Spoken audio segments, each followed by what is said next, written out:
श्रीमद् भागवत सुनने वाले सभी श्रोताओं को राधे राधे।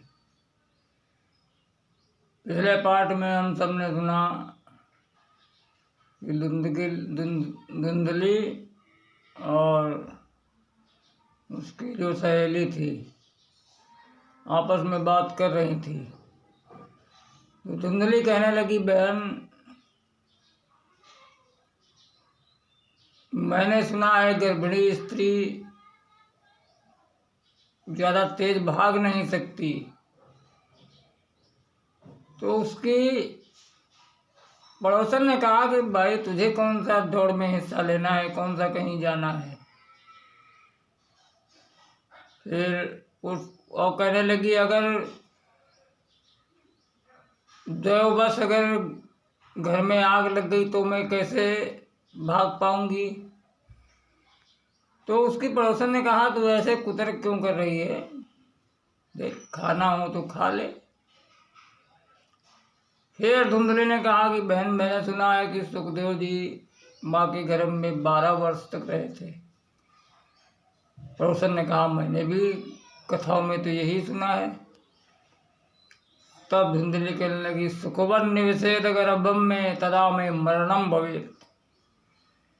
धुंधली कहने लगी कि अगर मेरा बच्चा 1-2 साल भी गर्भ में रह गया तो मेरी तो जीते जी मौत हो जाएगी। ऐसा कहकर उसने एवं कुतर्क योगेन तत्फलम नैव भक्षितम्। सनकादिक कहते हैं नारद जी उसने इतना कुतर्क किए कि फल नहीं खाया। और पंडित जी आए तो बता दिया कि फल खा लिया है, पैदा हो रहा है। अब पड़ोसन तो चली गई। थोड़ी देर में उसकी बहन आई। उसकी बहन ने कहा, बहन आज तू बहुत उदास बैठी है। तो वो धुंधली ने सारी कहानी बताई उसको। तब उसकी बहन ने कहा, फल खाने से कहीं बेटा बेटी होते हैं। और अच्छा, उसकी बहन ये सोचती थी कि अगर इसके कोई नहीं होगा तो इसका जितना भी धन संपत्ति है सब मेरे बच्चों को मिल जाएगी। तो उसने कहा कि देख बहन, मेरे ऐसे भी बहुत बच्चे हैं और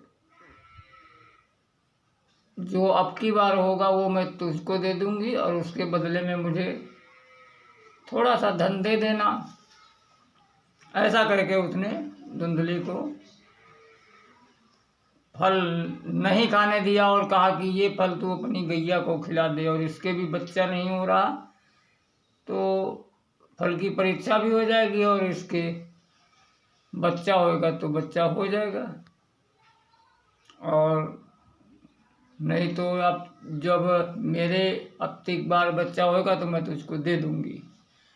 ऐसा कहकर उसने धुंधली को समझाया। धुंधली ने कहा, बहन हो तो तेरी जैसी, तूने मेरी समस्या को चुटकी में ही हल कर दिया। ऐसा कहकर धुंधली की बहन चली गई। अब कुछ दिन के बाद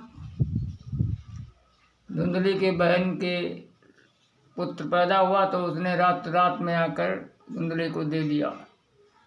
और इधर धुंधली ने सुबह पंडित जी को बता दिया कि पंडित जी बेटा हो गया। तो पंडित जी ने बहुत खुशी हो गए और खूब प्रसन्न होकर इधर उधर सब दान दक्षिणा देने लगे।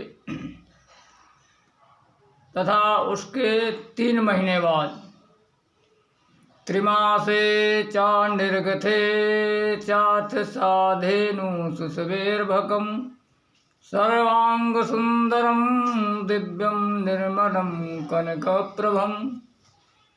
और 3 महीने के बाद उस गाय ने भी बच्चा दे दिया, सर्वांग सुंदर।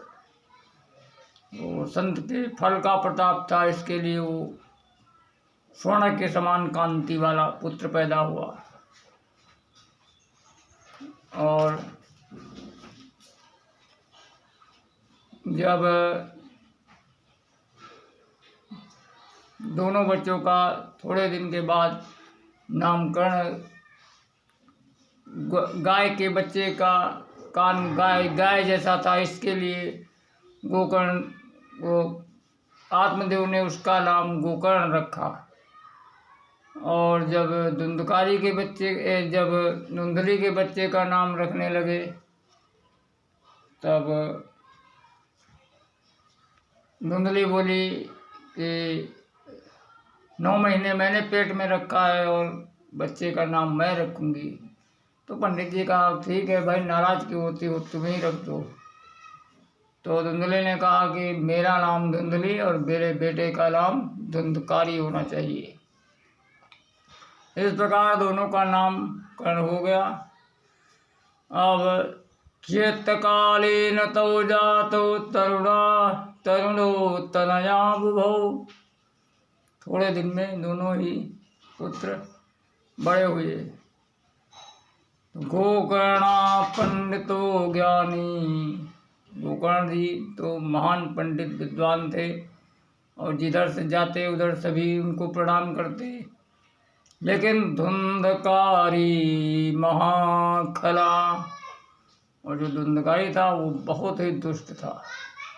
वो जिधर से निकल जाए उधर सभी दरवाजे बंद हो जाए। एक विख्यात तो दूसरा कुख्यात। अब उसने चोरी करना चालू किया, जुआ खेलना चालू किया। ऐसा कर कर के उसने जितने भी घर के सामान बर्तन थे सब बेच डाले उसने। अब आत्मदेव जी परेशान हो गए। उन्होंने कहा कि क्व तिष्ठामि क्व गच्छामि को मे दुखम व्यपोहयेत्। अब मैं कहाँ जाऊँ, अब मैं क्या करूँ। प्राणस्तजामि दुखे हा कष्टम मम संस्थितम। लगता है इसके कर्मों के चलते मुझको एक दिन जान देनी पड़ेगी। ऐसा सोचकर वो घर से जाने के लिए तैयार हो गए। तब गोकर्ण जी ने अपने पिताजी को दिव्य उपदेश दिया। बोले कि पिताजी, न चेन्द्रस्य सुखम किंच न सुखम चक्रवर्तिना। पिताजी, ना इंद्र सुखी है ना चक्रवर्ती राजा सुखी है। सुखमस्ते विरक्तस्ते मुनिरेकांत जीविना। और सुखी तो वही है जो ऋषि मुनि एकांत नितांत में बैठकर प्रभु के भजन करते हैं, वही सुखी है। तो इस प्रकार तब आत्मदेव ने कहा बेटा तुम सही कहते हो, यही बात एक महात्मा ने कहा था, वह मेरे आज समझ में नहीं आ रही है। तब गोकर्ण जी ने 2 श्लोकों में अपने पिताजी को दिव्य ज्ञान का उपदेश दिया। इसे गोकर्ण गीता कहते हैं। देहस्थिमान् सरुधिरे भीमतिं त्यजत्वं जाया सुतादिषु सदा ममता विमुञ्च। पश्यानिशं जगदिदं क्षणभङ्गनिष्ठं वैराग्यरागरसिको भवभक्तनिष्ठा। धर्मं भजस्व सततं त्यज लोकधर्मा सेवस्य साधुपुरुषां जहिकां तृष्णाम्। अन्यस्य दोषगुणचिन्तनमाशु मुक्त्वा सेवाकथारसमुहो नितरां पिबत्वम्। सेवाकथारसमुहो नितरां पिबत्वम्। इस प्रकार दिव्य वैराग्य का उपदेश दिया। और आत्मदेव जी विद्वान तो थे ही, समझदार के लिए इशारा ही काफ़ी होता है। एवं सुतोक्तिवसतोऽपि गृहं विहाय। अपने पुत्र के वचन सुनकर वो गृह छोड़कर वन को गए और वहाँ पे भगवान के 10वें स्कंद का पाठ करते करते परम धाम को प्राप्त हो गए। अब अगले पाठ में